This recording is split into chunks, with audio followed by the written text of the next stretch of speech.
El conflicto es inevitable. Ya sea en nuestra vida personal, en nuestras relaciones o incluso en la gran historia de las naciones, el desacuerdo y la discordia parecen ser parte de la experiencia humana. Pero ¿y si existieran soluciones antiguas a los problemas modernos? ¿Qué pasaría si la Biblia, un libro con siglos de antigüedad, contuviera secretos sobre cómo resolver conflictos de una manera que no solo se trate de ganar sino de sanar? En el corazón de la Biblia hay historias de lucha, división e incluso traición. Sin embargo, también presentan caminos hacia la paz, el perdón y la reconciliación. Imagínese la sabiduría que transmitieron quienes vivieron en una época en la que la supervivencia dependía de la unidad. ¿Podrían sus respuestas ser la clave para resolver los conflictos en nuestras propias vidas? Hoy nos sumergimos profundamente en maneras bíblicas de resolver conflictos, un tesoro escondido de sabiduría, tan relevante hoy como lo fue hace siglos. El conflicto no siempre es lo que parece.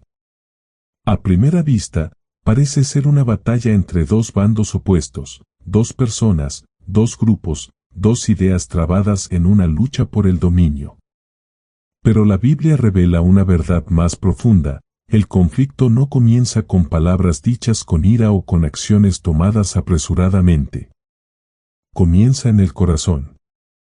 El choque visible es simplemente el fruto de una guerra invisible que se libra en el interior.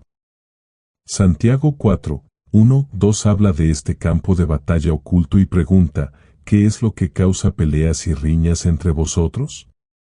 ¿No provienen de tus deseos que luchan dentro de ti? La Biblia no señala las circunstancias externas como la causa principal de la discordia, sino que la remonta a los deseos que residen dentro de cada alma humana. Es el anhelo tácito de control, el hambre silenciosa de reconocimiento, la ambición oculta de estar por encima de los demás. Estas son las fuerzas invisibles que impulsan los conflictos hacia afuera. El orgullo, el antiguo enemigo de la paz, está en el centro de muchos conflictos. Susurra que siempre debemos tener razón, que nuestro camino es superior, que ceder es debilidad. La historia de Caín y Abel es uno de los primeros ejemplos de esta fuerza destructiva. El corazón de Caín albergaba celos, un resentimiento silencioso contra el favor de su hermano ante Dios. Su ofrenda no fue rechazada porque Dios tuviera favoritos, sino porque el corazón de Caín no estaba alineado con la humildad y la justicia. En lugar de mirar hacia adentro, en lugar de enfrentar sus propios defectos, Caín permitió que su orgullo herido se pudriera en ira. Sus manos actuaron sobre lo que su corazón ya había decidido. Jacob y Esaú cuentan una historia diferente, aunque inquietantemente similar. Su conflicto no nació en un solo momento, sino que se cultivó a lo largo de años de rivalidad tácita, alimentada por el favoritismo de su madre y la bendición de su padre. La primogenitura de Esaú no fue tomada con una espada, sino con astucia, engaño y un afán por apoderarse de lo que aún no le correspondía tomar. Y, sin embargo, bajo la superficie de esta rivalidad entre hermanos se esconde un problema más profundo, el egoísmo. Jacob buscó un futuro que Dios ya había planeado para él, pero lo tomó a su manera, en su propio tiempo. Esaú, por otra parte, despreciaba lo sagrado y cambiaba un destino por un momento de satisfacción. La lucha entre ellos no era simplemente por la herencia, se trataba del deseo. Un hermano anhelaba lo que creía que debería ser suyo, el otro ignoraba lo que ya le había sido dado. ¿Qué podemos aprender de estas historias? Ese conflicto es a menudo el resultado de deseos fuera de lugar. Cuando peleamos, discutimos o sentimos el dolor de la división, es fácil culpar a la otra persona. Es mucho más difícil mirar hacia adentro y preguntar, ¿qué parte de mí está contribuyendo a esto? Sin embargo, esto es precisamente lo que la Biblia nos llama a hacer. Antes de buscar una resolución, primero debemos buscar revelación sobre nuestros propios corazones, sobre los motivos ocultos que pueden estar en juego. ¿Cuántas veces entramos en un desacuerdo convencidos de que tenemos razón? ¿Con qué frecuencia justificamos nuestras acciones creyendo que la culpa es enteramente de la otra persona? Pero la sabiduría de las Escrituras advierte contra este engaño. Proverbios 16:2 nos dice: todos los caminos del hombre le parecen puros, pero el Señor pesa los motivos. Podemos pensar que nuestra posición es justa, que nuestras palabras están justificadas, pero Dios ve más allá de la superficie. Él discierne no solo las acciones sino también las intenciones detrás de ellas. Comprender la raíz del conflicto requiere más que identificar las faltas de los demás, exige un ajuste de cuentas honesto con nosotros mismos. Requiere que hagamos una pausa antes de reaccionar, para examinar las emociones que surgen dentro de nosotros. ¿La ira que sentimos es verdaderamente justa o tiene sus raíces en un orgullo herido?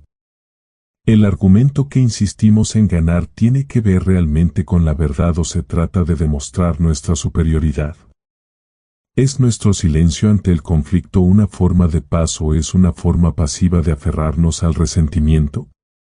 Jesús, en su sabiduría, señaló el corazón como la fuente de todas las luchas humanas. Porque del corazón salen los malos pensamientos, el homicidio, el adulterio, la fornicación, el hurto, el falso testimonio, la calumnia. Mateo 15:19.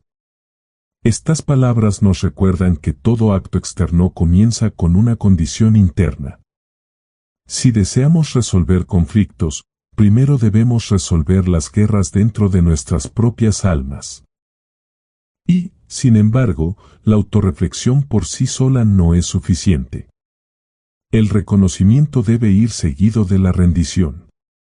No se trata simplemente de reconocer nuestros defectos, sino de presentarlos ante Dios, pedirle que purifique nuestros corazones, que suavice los lugares endurecidos, que reemplace el orgullo con humildad, el egoísmo con generosidad, el resentimiento con gracia. Solo entonces podrá comenzar la verdadera reconciliación. La pregunta sigue siendo, cuando surja un conflicto en nuestras vidas, ¿tendremos el coraje de mirar hacia adentro? ¿Permitiremos que Dios revele las luchas ocultas dentro de nosotros o, como Caín, dejaremos que emociones no examinadas echen raíces y nos lleven a la destrucción? ¿Permitiremos, como Jacob y Esaú, que años de tensión silenciosa dicten nuestras relaciones, o buscaremos la sabiduría de Dios para guiar nuestros corazones hacia la paz? La respuesta a cada conflicto comienza dentro.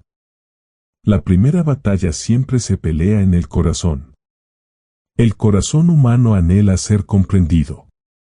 En momentos de conflicto, cuando las emociones se disparan y las palabras se convierten en armas, la verdadera batalla a menudo no es por hechos o principios, sino por un anhelo más profundo y tácito: ser visto, escuchado, reconocido. Sin embargo, en estos mismos momentos, cuando la comprensión es más necesaria, a menudo es lo primero que se sacrifica. En lugar de escuchar, preparamos nuestras defensas. En lugar de buscar claridad, afinamos nuestros argumentos. En lugar de dejar espacio para la paz, construimos muros de orgullo. Pero la Biblia ofrece un camino diferente. Proverbios 18:13 nos advierte de un error peligroso: responder antes de escuchar es una locura y una vergüenza. Este versículo revela una verdad profunda sobre la naturaleza humana. La necesidad de responder, de corregir, de justificarnos es fuerte. ¿Con qué frecuencia interrumpimos, formando ya nuestra respuesta antes de que la otra persona haya terminado de hablar? ¿Con qué frecuencia asumimos que conocemos su intención y ponemos nuestros propios miedos y frustraciones en sus palabras? La Biblia nos dice que esto no es sabiduría, es locura. Y la locura, como lo revela la Escritura una y otra vez, solo conduce a una mayor división. Jesús, la encarnación de la sabiduría divina, nos mostró un camino diferente.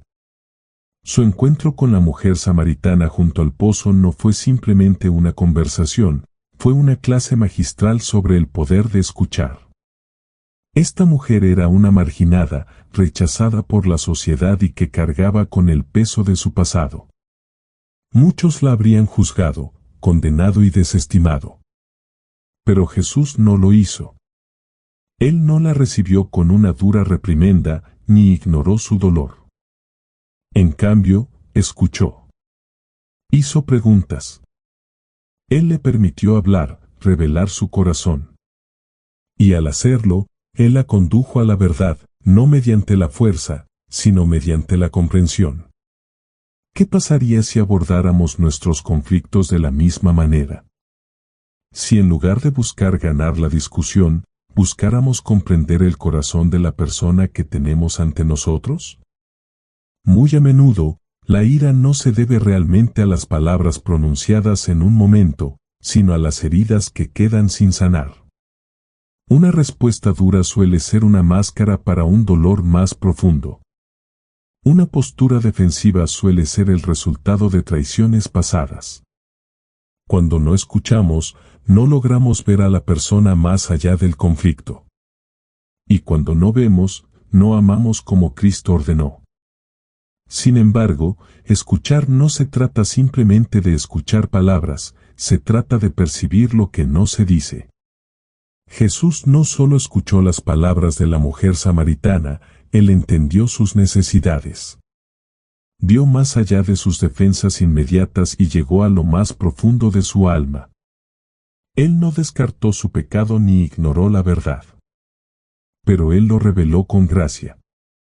Este es el delicado equilibrio que debemos aprender, cómo escuchar con compasión y sabiduría, cómo escuchar no solo el argumento, sino el corazón detrás de él. En momentos de conflicto, nos detenemos para preguntar: ¿por qué esta persona está molesta? ¿Qué dolor o miedo podría esconderse detrás de su ira? ¿O nos apresuramos a juzgar, asumiendo lo peor, reaccionando a partir de nuestras propias heridas en lugar de responder con amor? La Biblia nos insta a ser lentos para hablar y rápidos para escuchar, porque al escuchar no solo resolvemos disputas, sino que restauramos relaciones. Pero escuchar verdaderamente requiere humildad. Exige que dejemos de lado nuestro orgullo, que liberemos nuestra necesidad de tener razón el tiempo suficiente para escuchar la perspectiva de los demás. Es fácil escuchar cuando estamos de acuerdo. Es mucho más difícil cuando nos sentimos agraviados, incomprendidos o acusados falsamente. Y, sin embargo, es en estos momentos cuando escuchar tiene más poder. Porque cuando escuchamos, reflejamos a Cristo. Cuando escuchamos, abrimos la puerta a la curación. Imagínese si Caín hubiera escuchado la advertencia de Dios antes de que su ira lo consumiera. Imagínese si Jacob y Esaú se hubieran escuchado antes de que años de engaño y resentimiento los separaran. Imagínense si todos los conflictos de la historia hubieran comenzado no con acusaciones, sino con comprensión. El mundo se vería muy diferente. La pregunta sigue siendo: cuando surja un conflicto, ¿escucharemos? ¿O caeremos, en nuestra prisa por ser escuchados, en la locura de hablar antes de entender? ¿Reflejaremos la forma en que el mundo responde con ira y autodefensa, o seguiremos el ejemplo de Cristo, quien, incluso frente a la oposición, escuchó con paciencia, habló con sabiduría y dirigió con amor? La elección es nuestra. Pero queda una verdad: donde hay una verdadera escucha, existe la posibilidad de paz. Perdón. Es una palabra que conlleva poder y misterio, un mandato de Dios que muchos luchan por aceptar.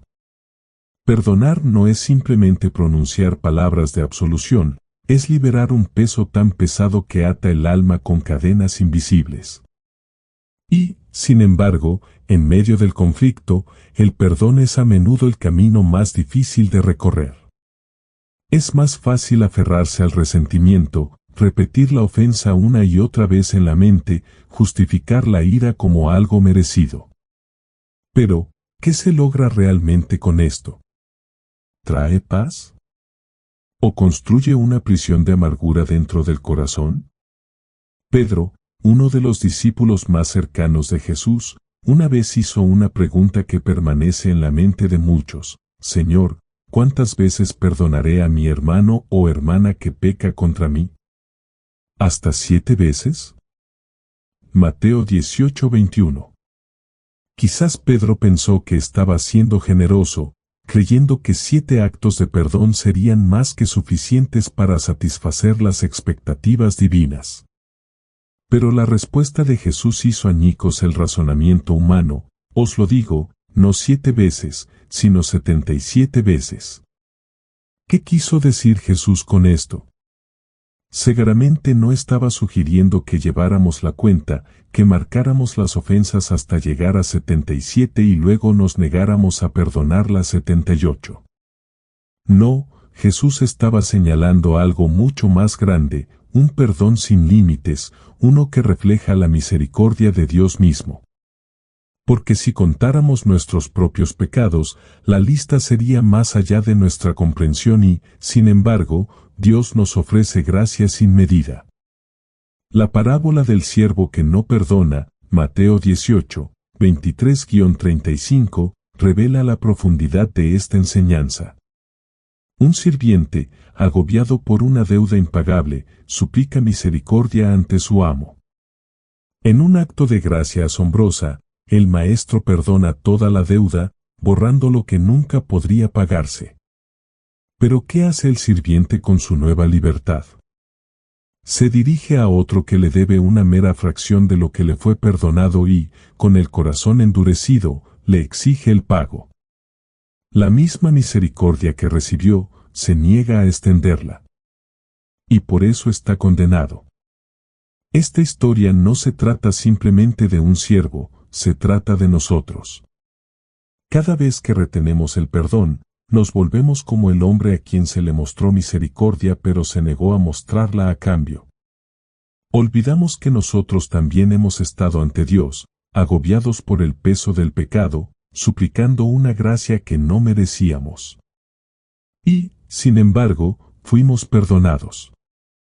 Entonces, ¿cómo podemos justificar el guardar rencor? Pero el perdón no consiste en excusar las malas acciones. No significa que la traición se olvide ni que las heridas sanen instantáneamente. No elimina las consecuencias ni exige que se restablezca la confianza de la noche a la mañana. Más bien, el perdón es una elección que nos libera del veneno del resentimiento. Perdonar es negarse a permitir que la ira controle el corazón, liberarse del ciclo del dolor, negarse a permitir que el pecado de otro dicte nuestra paz. Jesús, colgado en la cruz, pronunció palabras que resuenan por la eternidad: Padre, perdónalos porque no saben lo que hacen. Lucas 23:34. A los mismos que se burlaron de él, que le clavaron clavos en las manos, que escupieron sobre su sufrimiento, él los perdonó. No porque se lo merecieran. No porque se arrepintieran. Sino porque el perdón era su naturaleza. Porque el amor era mayor que la venganza. Y este es el desafío que cada alma tiene ante sí. Cuando surge el conflicto, cuando las heridas son profundas, cuando el corazón clama por justicia, ¿tenemos el valor de perdonar? ¿O nos aferramos a la misma amargura de la que Cristo vino a liberarnos? El perdón no es debilidad. Es fuerza. Es un acto de desafío al odio, una declaración de que el amor es mayor que el dolor. Pero es una elección que debe hacerse una y otra vez, no solo 7 veces, sino 77 veces, como Jesús ordenó. Porque quien perdona no solo libera a otro, se libera a sí mismo. La humildad no es la ausencia de fuerza sino el dominio de ella. Es una virtud que a menudo se malinterpreta, pero en ella reside un poder capaz de cambiar el rumbo de cualquier conflicto.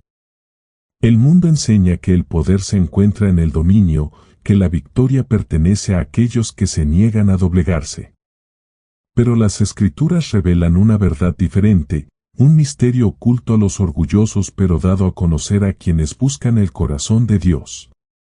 La humildad es la clave para la reconciliación, la fuerza que rompe el ciclo de lucha y abre la puerta a la paz verdadera. Las palabras de Filipenses 2, 3-4 atraviesan la naturaleza humana como una espada de doble filo: no hagáis nada por ambición egoísta o por vanagloria. Más bien, con humildad, valorad a los demás por encima de vosotros mismos, no mirando por vuestro propio interés, sino cada uno por el de los demás. Es un llamado que va en contra del instinto. En un conflicto, la respuesta natural es la autoconservación, un intento desesperado de afirmar la propia posición, de asegurarse de que se escuche su voz. Pero la humildad susurra una orden diferente: paso atrás. Déjalo ir. No busques ser exaltado, sino traer restauración. Esta no es la manera del mundo. Es el camino de Dios. Consideremos a David, un hombre ungido por Dios pero perseguido implacablemente por el rey Saúl. Una y otra vez, Saúl buscó destruirlo, impulsado por los celos y el miedo. Y, sin embargo, cuando David se encontró con la oportunidad perfecta para vengarse, cuando Saúl yacía vulnerable ante él en la cueva, no atacó. Sus hombres lo instaron a quitarle la vida al rey, a apoderarse de lo que por derecho era suyo. Pero la respuesta de David fue sorprendente: que el Señor juzgue entre tú y yo, y que el Señor vengue los males que me has hecho, pero mi mano no te tocará. 1 Samuel 24:12. ¿Qué clase de hombre pronuncia esas palabras cuando su enemigo está a su alcance? ¿Qué clase de fuerza se necesita para contener la mano de la venganza cuando la justicia parece tan cerca? Este es el misterio de la humildad: desafía la naturaleza humana y, en cambio, se somete a la sabiduría de Dios. David entendió algo que muchos no logran comprender: la humildad no despoja a una persona del poder, lo refina.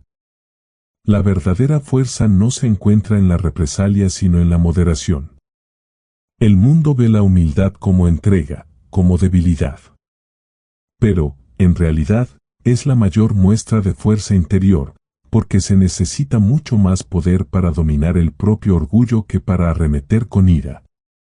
El que se humilla ante Dios no es esclavo de las emociones sino dueño de ellas. Sin embargo, la humildad no es mera pasividad. No significa convertirse en un felpudo o permitir que prevalezca la injusticia. Más bien, significa confiar la justicia en manos de aquel que juzga con rectitud. Significa reconocer que cada conflicto no es solo una batalla entre personas sino una prueba del corazón ante Dios. Cuando Jesús se presentó ante Pilato, falsamente acusado y condenado, no discutió ni luchó para demostrar su inocencia. Permaneció en silencio, porque sabía que la verdadera autoridad no pertenecía a los hombres sino a su Padre Celestial. Esta es la paradoja de la humildad: al abandonar el orgullo, uno gana mucho más de lo que pierde. Al mundo le puede parecer una tontería ceder cuando uno tiene la ventaja. Pero en el reino de Dios, son los mansos quienes heredan la tierra. Son los humildes los que son exaltados. El conflicto a menudo se alimenta del orgullo. Prospera donde reina el interés propio, donde los corazones se niegan a doblegarse. Pero ¿qué pasa cuando una persona elige la humildad?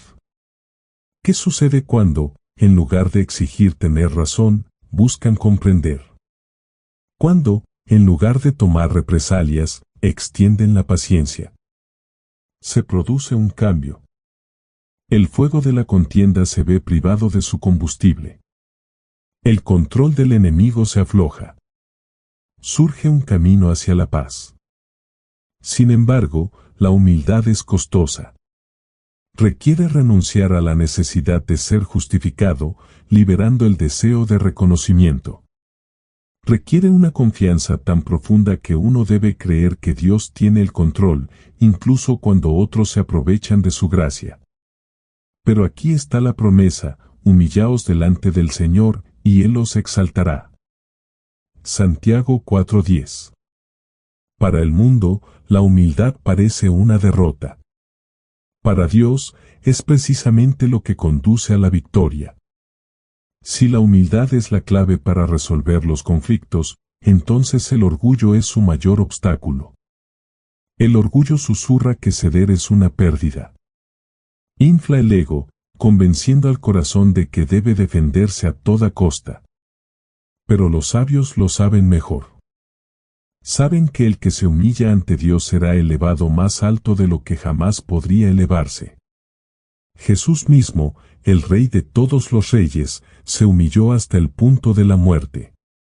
No exigió sus derechos ni se aferró a la gloria que por derecho le correspondía. En cambio, soportó el desprecio de los hombres, sufrió injustamente y perdonó a quienes se burlaban de él.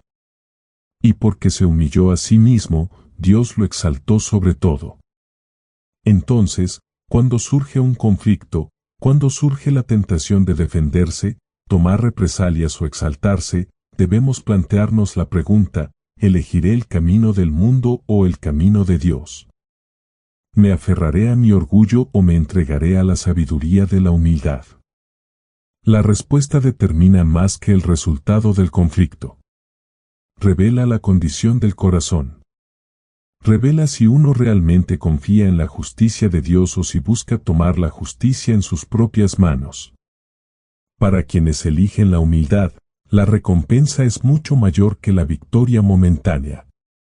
Obtienen algo eterno: el favor de Dios, la paz de un corazón libre de orgullo y la fuerza silenciosa que solo se obtiene al caminar al paso de aquel que se humilló a sí mismo primero. La oración es más que meras palabras, es el puente entre lo visible y lo invisible, la conexión entre la fragilidad del hombre y el poder de Dios. Es en la oración que se revelan los misterios del cielo, que los conflictos no solo se abordan sino que se transforman. El mundo enseña que las disputas deben resolverse por la fuerza, mediante argumentos, demostrando que uno tiene razón. Pero la Biblia revela una verdad oculta, una que los inquietos no logran captar: la verdadera resolución, la verdadera paz, no comienza con la confrontación, comienza en la presencia de Dios. Bienaventurados los pacificadores, porque serán llamados hijos de Dios. Mateo 5:9. Esta no es una bendición superficial sino una declaración de identidad. Ser pacificador es reflejar la naturaleza misma del Padre, llevar dentro de uno la esencia de su reino. Sin embargo, ¿cómo puede uno traer la paz si su propia alma está en confusión? ¿Cómo se pueden calmar las tormentas que los rodean si primero no se ha calmado la tormenta interior? Por eso la oración no es solo una opción, es la base. En tiempos de conflicto, el corazón se acelera, la mente agudiza sus defensas y la lengua anhela desatar palabras que no pueden retractarse.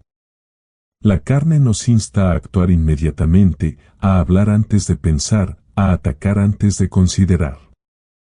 Pero las Escrituras exigen una respuesta diferente: quédate quieto. Esperar. Busca al Señor primero. Las palabras de Pablo a los filipenses contienen la clave de un poder invisible: no estéis afanosos por nada, sino que en toda situación, con oración y petición, con acción de gracias, presentad vuestras peticiones a Dios. Filipenses 4:6. Note el mandamiento: no simplemente orar, sino hacerlo con acción de gracias. ¿Por qué? Porque cuando oramos con gratitud, reconocemos que Dios ya está obrando, que la resolución no está en nuestras manos sino en las de Él. Cuando un corazón se inclina en oración, ocurre algo sobrenatural.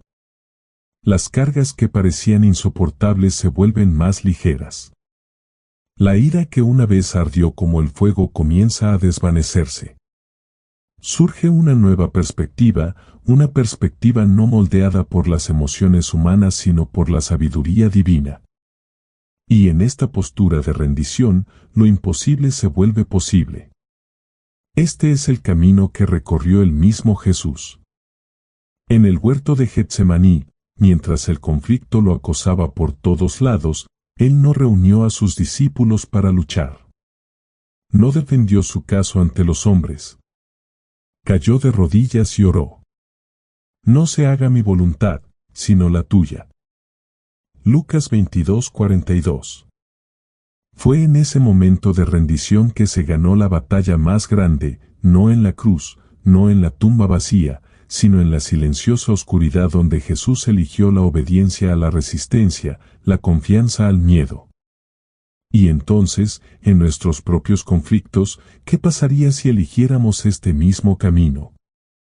¿Qué cambiaría si, en lugar de buscar ser comprendidos, primero buscáramos comprender? Si, en lugar de exigir justicia, le pidiéramos a Dios que alineara nuestro corazón con el suyo. Es fácil orar por nuestra propia paz, pedir consuelo en medio de la confusión. Pero hay un llamado más profundo, orar por aquellos con quienes estamos en conflicto. Para levantar no solo nuestras propias cargas sino también las de ellos. Interceder a favor de quien nos lastimó, de quien habló en nuestra contra, de quien nos cuesta perdonar. Esto no es debilidad, esto es guerra espiritual. Porque cuando oramos por nuestros enemigos, despojamos al conflicto de su verdadero poder. La batalla ya no es entre ellos y nosotros, está en manos de Dios. Y Él es el único que ve el panorama completo, el único que puede moverse en formas que nosotros no podemos. Sin embargo, este tipo de oración requiere humildad. Exige que dejemos de lado la necesidad de controlar el resultado, que confiemos en una justicia mayor que la nuestra. No es un camino fácil, pero es el único que conduce a la paz verdadera. Para aquellos que buscan resolver conflictos a través de sus propias fuerzas, la frustración siempre les seguirá. Pueden ganar la discusión pero perder la relación. Pueden silenciar a su oponente pero no logran ablandar su propio corazón. Pero para aquellos que buscan a Dios primero, que hacen de la oración su arma y entregan su orgullo, algo milagroso sucede. El peso del conflicto se levanta. El caos da paso a la claridad. Y la voz de Dios se vuelve más fuerte que la voz de la ofensa. ¿Cuántas discusiones se podrían evitar si las precediera la oración? ¿Cuántas relaciones rotas podrían restaurarse si ambas partes primero se arrodillaran ante el trono de Dios? El enemigo prospera en la división, en la ira y en los malentendidos. Pero él no tiene poder donde habita la oración. Hay una razón por la cual Jesús llamó a los pacificadores hijos de Dios. Hacer la paz no es simplemente evitar el conflicto ni comprometer la verdad. Es traer la presencia de Dios en medio del caos. Y esto no puede lograrse únicamente mediante el esfuerzo humano. Debe comenzar en oración. Así que antes de hablar, antes de actuar, antes de permitir que nuestras emociones se arraiguen, primero arrodillémonos. Entreguemos nuestras batallas a aquel que ya ganó la guerra. Porque en su presencia, incluso el conflicto más feroz puede transformarse. En su presencia, la paz no solo es posible, es inevitable. La Biblia no solo ofrece soluciones para resolver conflictos, nos llama a ser pacificadores. La forma en que abordamos el conflicto es un reflejo de nuestra relación con Dios. ¿Estamos escuchando? ¿Estamos perdonando? ¿Somos humildes? ¿Y buscamos la paz a través de la oración?